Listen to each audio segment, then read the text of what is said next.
दुनिया भर से।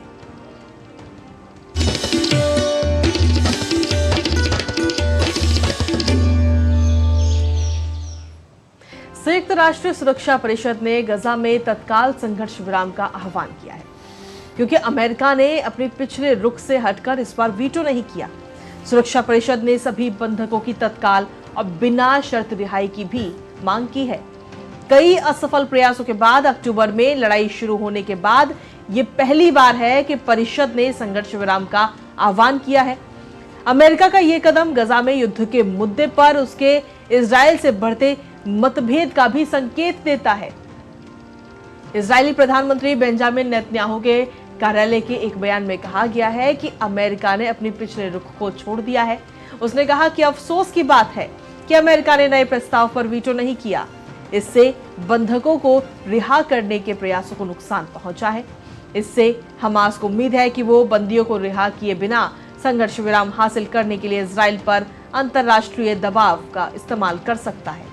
इसमें यह भी कहा गया कि नेतन्याहू ने वाशिंगटन में इस सप्ताह होने वाली इजरायली प्रतिनिधि मंडल और अमेरिकी अधिकारियों के बीच बैठक को रद्द करने का भी फैसला किया है। इजराइल के रक्षा मंत्री ने कहा कि गजा में जब तक बंधकों को रखा जाएगा वो लड़ाई नहीं रोकेगा।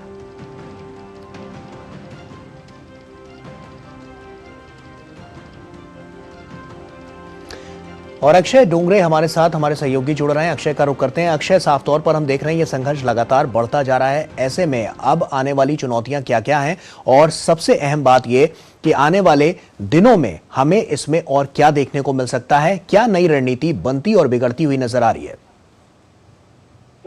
देखिए, अगर बात की जाए सबसे पहले अमेरिका के रुख की, तो क्या ऐसा बदला गौरव और श्रुतिका, अगर हम बात करें कि अमेरिका के रुख की, तो ऐसा क्या बदला है पिछले 5 महीनों में कि अमेरिका ने पहली बार सुरक्षा परिषद की जो रेजोल्यूशन है उसमें वीटो करने से मना कर दिया। तो इसमें अमेरिका की डोमेस्टिक पॉलिटिक्स देखी जाए, जो लोकल पॉलिटिक्स है उनकी, वो भी, उसका भी एक अहम रोल है, और जो इंटरनेशनल पॉलिटिक्स की तरफ से प्रेशर आ रहा है, क्योंकि अगर यूनाइटेड नेशन सिक्योरिटी काउंसिल के सभी मेंबर मिलकर एक आवाज में कह रहे हैं कि युद्ध को युद्ध विराम लगाया जाए गाजा में, और जिस तरह से वहां पर त्रासदी है उसका एक तरह से जायजा लेकर लोगों की मदद की जाए, तो अगर जितने भी, चाहे परमानेंट मेंबर हो या फिर नॉन परमानेंट, यानी स्थायी जितने भी सदस्य है यूनाइटेड नेशन सिक्योरिटी काउंसिल की, वो एक तरफ थे, अमेरिका एक तरफ था जो बार बार वीटो कर अपनी वीटो की शक्ति का इस्तेमाल कर रेजोल्यूशन पे रोक लगा रहा था। लेकिन इस बार ऐसा लगता है कि प्रेशर इतना ज्यादा बढ़ गया कि अमेरिका भी उसे हैंडल नहीं कर पाया।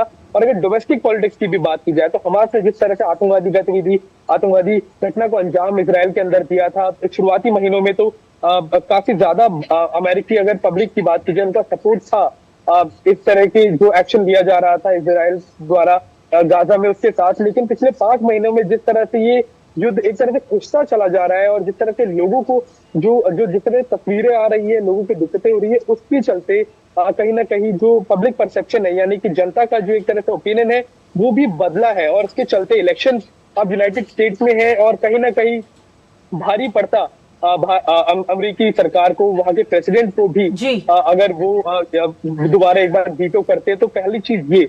और अगर बात की जाए आगे क्या होगा, तो लीगली बाइंडिंग 103 यूएन चार्टर की अगर बात की जाए, तो यूनाइटेड नेशन सिक्योरिटी काउंसिल का रेजोल्यूशन ऐसा रहता है कि जो कानूनी तौर पर लीगली बाइंडिंग देशों के ऊपर होता है, जितने भी यूनाइटेड नेशन के मेंबर है।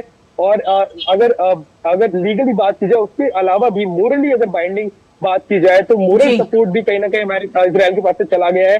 तो अगले कुछ दिनों में, कम से कम रमजान तक, ऐसा लगता है कि कहीं ना कहीं युद्ध विराम को मानने के लिए मजबूर इजराइल को होना पड़ेगा। जी अक्षय, अगर देखा जाए तो अमेरिका की तरफ से जो फैसला लिया गया और वीटो नहीं दिया गया, उस पर कहीं ना कहीं इजराइल भी काफी नाराज है। और जो हाल ही में इजरायली प्रतिनिधिमंडल और साथ ही अमेरिकी अधिकारियों के साथ में जो बातचीत होनी थी, जो बैठक होनी थी, उसको भी रद्द कर दिया गया है। तो क्या ये माना जाए कि आगे आने वाले समय में इजराइल और अमेरिका के जो आपसी रिश्ते हैं वो कहीं ना कहीं खराब होते हुए हमें देखने को मिलेंगे? कृतिका, आपने बिल्कुल ठीक सवाल पूछा कि जिस तरह से वीटो नहीं किया अमेरिका ने, इस बार एब्सटेन किया है, उन्होंने समर्थन में भी वोट नहीं किया, तो उनके खिलाफ भी वोट नहीं किया, एब्सटेन किया, यानी कि वो जाने से ही मना कर दिया। और इसकी वजह से, वीटो ना करने की वजह से, बाकी मेंबर्स द्वारा जो रेजोल्यूशन पास किया गया वो पास हो पाया। तो कहीं ना कहीं ठेस पहुंची है अमेरिकी और इजरायली संबंधों को। लेकिन इजरायल भी इस वक्त एक चीज जानता है कि अमेरिका एक सुपर पावर है। उसका सबसे ज्यादा करीबी अगर देश माना जाए इजरायल का तो वो अमेरिका ही है। जब से इजरायल बना है तब से आज तक लेकर अमेरिका ने कई कई युद्धों में इजरायल की पूरी तरह से आर्थिक तौर पर ही नहीं बल्कि कई अन्य तौर पर भी मदद की है।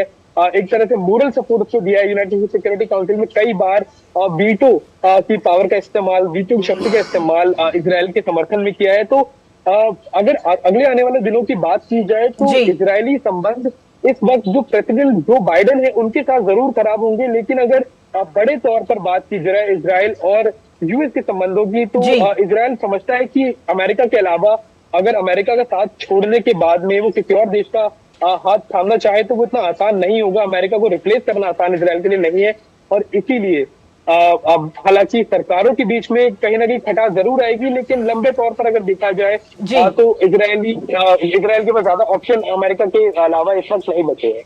चलिए, बहुत बहुत शुक्रिया अक्षय तमाम जानकारियां हमसे साझा करने के लिए, क्योंकि साफ तौर पर हम जब देख रहे हैं कि जो संघर्ष है उसमें अमेरिका का जो अभी यहाँ पर जो रणनीतियां हैं वो साफ तौर पर किस ओर इशारा करती हैं, क्योंकि चुनाव भी है और ऐसे में क्या इंपैक्ट डालेगी ये आने वाला समय बताएगा।